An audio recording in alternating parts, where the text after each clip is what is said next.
Breaking news TTD మాజీ AVSO Satish Kumar కేసులో కీలక పరిణామం చోటు చేసుకుంది. హత్య కేసులో ఆధారాలు సేకరించే పనిలో నిమగ్నమయ్యారు పోలీసులు. కాగా ఇప్పటికే కొన్ని ఆధారాలు సేకరించారు. రాత్రి 11 సతీష్ కుమార్ రైల్వే స్టేషన్ కు వచ్చినట్లు పోలీసులు చెబుతున్నారు. రైల్వే స్టేషన్ పార్కింగ్ లోనే సతీష్ కుమార్ తన బైక్ ను పార్క్ చేసినట్లు తెలిపారు. దీనికి సంబంధించిన సీసీ ఫుటేజ్ ను విడుదల చేశారు. ఈ దృశ్యాలు గమనించినట్లయితే Satish Kumar Guntakal railway station parking లో తన ద్విచక్ర వాహనం పార్క్ చేసినట్టు తెలుస్తోంది. అంతేకాదు పార్కింగ్ ప్లేస్ లో సతీష్ కుమార్ బైక్ ను కూడా పోలీసులు గుర్తించారు. అదే విధంగా సతీష్ కుమార్ రాయలసీమ ఎక్స్ప్రెస్ ట్రైన్ ఎక్కారని పోలీసులు చెబుతున్నారు.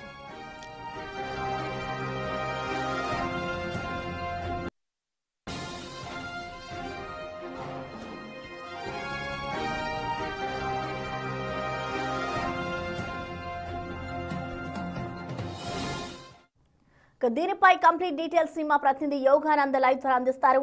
యోగానంద్ చెప్పండి, ఇటు సతీష్ కుమార్ హత్య కేసుకు సంబంధించి పోలీసులు ఇప్పటివరకు ఎలాంటి ఆధారాలు సేకరించారు, ఇంకా ఎటువంటి దర్యాప్తు చేస్తున్నారు, పూర్తి డీటెయిల్స్ ఎలా ఉన్నాయి ఇప్పటి వరకు? ప్రసన్న, టీటీడీ అయితే పరకామణి చోరీ కేసులో ఫిర్యాదుదారుడైన టీటీడీ మాజీ ఏవీఎస్ఓ సతీష్ కుమార్ హత్య కేసును పోలీసులు ఛాలెంజింగ్గా తీసుకున్నారు. అయితే దర్యాప్తు కోసం ఏకంగా additional DG CID additional DG Ravishankar అయ్యన్నారు ఇక్కడే గత రాత్రి నుంచి మకాం వేసి ముఖ్యంగా డిఐజీ, ఎస్పీ, ఇతర పోలీసు అధికారులతో కూడా పూర్తిగా మకాం వేశారు. సుమారుగా 10 టీంలు ఇప్పటికే ఫామ్ చేశారు. కీలకమైన ఆధారాలు సేకరించారు. ముఖ్యంగా సీసీటీవీ ఫుటేజ్ ఏదైతే స్టేషన్లో బైక్ పార్క్ చేసి పార్కింగ్ ప్లేస్లో రైల్వే స్టేషన్కి ఎంట్రీ విజువల్స్ కూడా లభించాయి.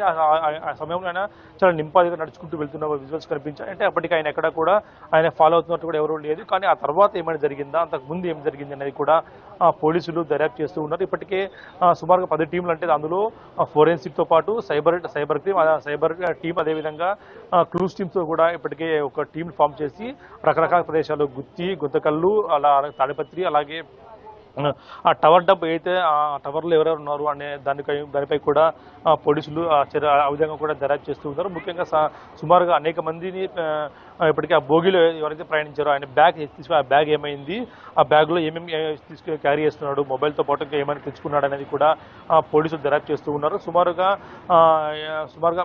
10 మంది టీంతో 10 మంది సీఎల్తో కలిపి సుమారుగా 20 మంది నుంచి 30 మంది పోలీసులు ఈ దర్యాప్తులో భాగమయ్యారు. దీనిపై దర్యాప్తు update, minute to minute update కూడా రవిశంకర్ అయ్యన్నారు కూడా తెలుస్తుంది. కేసును ప్రతి అంశం కూడా క్షుణ్ణంగా కూడా పరిశీలించేందుకు పోలీసులు అన్ని చర్యలు తీసుకుంటున్నారు. ఎందుకంటే ఈ కేసు చాలా కీలక దశలో ఉన్నప్పుడు ఇలాంటి కీలకమైన వ్యక్తి సాక్ష్యం చనిపోవడం, అది కూడా ఒక హత్యగా కూడా కేసు నమోదు చేసి దర్యాప్తు చేస్తున్నారు. కాబట్టి పెద్ద ఎత్తున దర్యాప్తు బృందాలన్నీ కూడా దీంతో వేగవంతం చేశాయి. మరి కాసేపట్లో అయితే సాయంత్రం లోపు ఒక కీలకమైన అప్డేట్ ఉండే అవకాశం కనిపిస్తుంది. ఎందుకంటే ట్రైన్లో సీసీటీవీ ఫుటేజ్ అయితే లభించలేదు. కానీ మిగతా బోగిల్లో ఎక్కడైనా సీసీటీవీ ఫుటేజ్లో ఏమైనా ఈ వ్యక్తి తారసపడ్డా, ఆ వ్యక్తిని ఎవరైనా ఫాలో అయ్యారా అనేది కూడా తెలియాల్సి ఉంది. అయితే వెపన్ క్యారీ చేస్తున్నాడు అనేది కూడా పోలీసులు ప్రస్తుతం అయితే ఎంక్వైరీ చేస్తున్నారు. ఎందుకంటే ఒక సిఎస్ స్థాయి వ్యక్తి కాబట్టి ఆయన వెపన్ ఉంటుంది.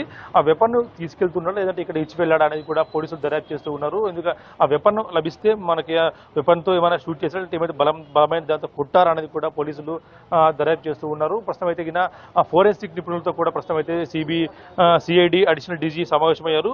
టీమ్ ఆఫ్ డాక్టర్స్ రాత్రి ఎవరైతే పోస్ట్ మార్టం చేశారో వారందరితో కూడా సమావేశమై ఆ సమావేశంలో వాళ్ళు గమనించిన అంశాలన్నీ కూడా క్షుణ్ణంగా ప్రతిదీ కూడా నోట్ చేసుకుంటూ ఉన్నారు. ఎందుకంటే కీలకమైన కేసు, కీలకమైన సాక్ష్యం కాబట్టి అలాంటి వ్యక్తి చనిపోవడంతో దీనిపై ప్రభుత్వం కూడా సీరియస్గా ఉండటంతో ఏం చేయాలి, నెక్స్ట్ తదుపరి కార్యాచరణ ఎలా ఉండబోతున్నది కూడా పూర్తి ఉత్కంఠగా మనం చెప్పొచ్చు. ప్రసన్న, అయితే యోగానంద్, అంటే ఇప్పటికే చూసుకుంటే ఈ ఘటనపై అయితే ఒకవైపు ఆత్మహత్యగా అంటూ కూడా అటు వైసీపీ నేతలు చెప్తున్నారు, మరొక వైపు ప్రధానంగా చూసుకుంటే ఇది హత్యగానే భావిస్తున్నారు కూటమి నేతలు. సో ఓవరాల్గా రెండింటిని ఎలా చూడాలంటారు? పోలీసులు తెలిపిన వివరాల ప్రకారం చూసుకుంటే, ఇటు పోస్ట్ మార్టం రిపోర్ట్ వచ్చిన దాని ప్రకారం చూసుకుంటే ఇది హత్యగానే తెలుస్తున్నారు. కాబట్టి నెక్స్ట్ ఏం జరగబోతుందనుకోవచ్చు పరకామణి కేసుకు సంబంధించి? ఖచ్చితంగా పరకామణి చోరీ కేసులో ముఖ్యంగా ఇక్కడ ఎఫ్ఐఆర్ నమోదులో కూడా హత్యగా నమోదు చేశారు. బంధువుల ఫిర్యాదు కూడా హత్యగా ఇచ్చారు. కానీ కూటమి నేతలు కూడా దీనికి హత్యగా కూడా పోలీసులు నిర్ధారించారు. కానీ ఏదైతే మిగతా వైసీపీ నేత ఆరోపిస్తుందో ఆత్మహత్య అన్న కోణంలో కూడా దర్యాప్తు చేస్తున్నారు. కానీ ఇప్పటి వరకు ఏదైతే లభించిన ఆధారాల మేరకు ఆ పోస్ట్ మార్టం ప్రాథమిక రిపోర్ట్ మేరకు కూడా హత్యగా నమోదు చేసి ఆ దిశగానే ఎంక్వైరీ చేస్తూ ఉన్నారు. అందులో సీసీటీవీ ఫుటేజ్లు కానీ లేదా ఇతర కీలకమైన అంశాలు ఏవైతే ఉన్నాయో అవన్నీ కూడా క్షుణ్ణంగా పరిశీలిస్తున్నారు. ఎక్కడా కూడా వివాదాలకు తావు లేకుండా కూడా అన్ని కూడా పరిశీలించి ఎక్కడ కూడా ఏవైతే అక్కడ సీసీ ఫుటేజ్ ముఖ్యంగా ఏదైతే స్టేషన్లోకి ఎంట్రీ అయినప్పటి నుంచి ట్రైన్ ఎక్కే వరకు ఎవరైనా ఫాలో అయ్యారా, వెనకాల ఎవరైనా ఉన్నారా, లేదా ముందే ఎవరైనా టికెట్ బుక్ చేసుకొని ఆ రైల్ స్టేషన్లో ఎక్కారా, ఆ స్టేషన్లో ఎక్కి ఉంటే అతను బ్యాగ్ ఎవరు గమనించారు, అక్కడ ట్రైన్లో ఏమన్నా కొట్టినప్పుడు స్పాట్లో ఏమన్నా బ్లడ్ స్టెయిన్స్ ఏమన్నా ఉన్నాయా అన్న ప్రతి అంశం కూడా పరిశీలన చేస్తున్నారు. చూస్తున్న పెద్ద ఎత్తున పోలీసులు మనకి మనకు చూపిస్తున్నాడు. ఆ సిఐలు కానీ మొత్తం డిపార్ట్మెంట్ అంతా కూడా ఇక్కడే పోలీస్ గెస్ట్ హౌస్ మక్క అమ్మాయి ప్రతి అంశం కూడా మినిట్ టు మినిట్ అప్డేట్ తెలుసుకుంటూ డైరెక్ట్ కొనసాగిస్తున్నారు. ప్రసన్న, అయితే యోగానంద్, అంటే హత్య జరిగినప్పటి నుంచి ఇప్పటి వరకు అసలు పోలీసులు ఎటువంటి ఆధారాలను సేకరించారు? మరొక వైపు అసలు కుటుంబ సభ్యులు ఈ ఘటనపై ఏమంటున్నారంటే గతంలో ఎప్పుడైనా సతీష్ కుమార్ నన్ను బెదిరిస్తున్నారు అని ఏమైనా చెప్పారా కుటుంబ సభ్యులకి? అంటే ఇప్పుడైతే సాయంత్రం 7 గంటలకైతే ట్రైన్ 1 గంట సమయంలో ఉంటే 7 గంటలకి ఇంటి నుంచి బయలుదేరినట్టు కూడా మనకు సమాచారం అందుతుంది. కానీ ఆ సమాచారం ఎంతవరకు సేలబిలిటీ, ఎందుకంటే ఆ సమాచారం పూర్తి నిజమేనది కూడా తెలియాల్సి ఉంది.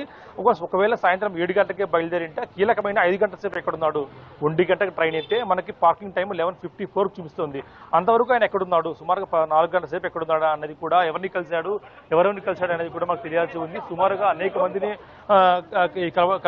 కలిసి ఉంటే ఎక్కడెక్కడికి ట్రావెల్ చేశాడు అనేది కూడా పోలీసులు దర్యాప్తు చేస్తూ ఉన్నారు. సుమారుగా ఆయన 4 గంటల సేపు ఇతను ఎవరిని కలిశాడు, ఎక్కడ ట్రావెల్ చేశాడు, ఆ సమయంలో కలిసిన వ్యక్తులే దీనికి కారణంగా ఉండే అవకాశం కనిపిస్తుంది. ఇప్పుడు ఈ సమాచారం మనకు చాలా కీలకంగా కనిపిస్తుంది.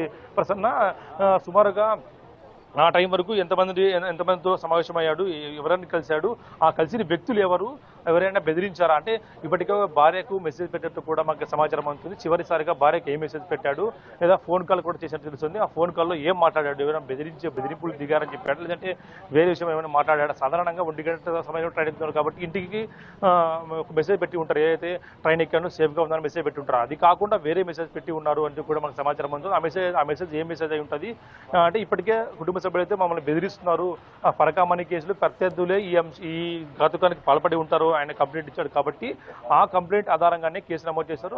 ఆ ప్రత్యర్థులు ఎవరు అనేది కూడా మనకు తెలియాల్సి ఉంది. Prasanna, right, thank you Yoganand.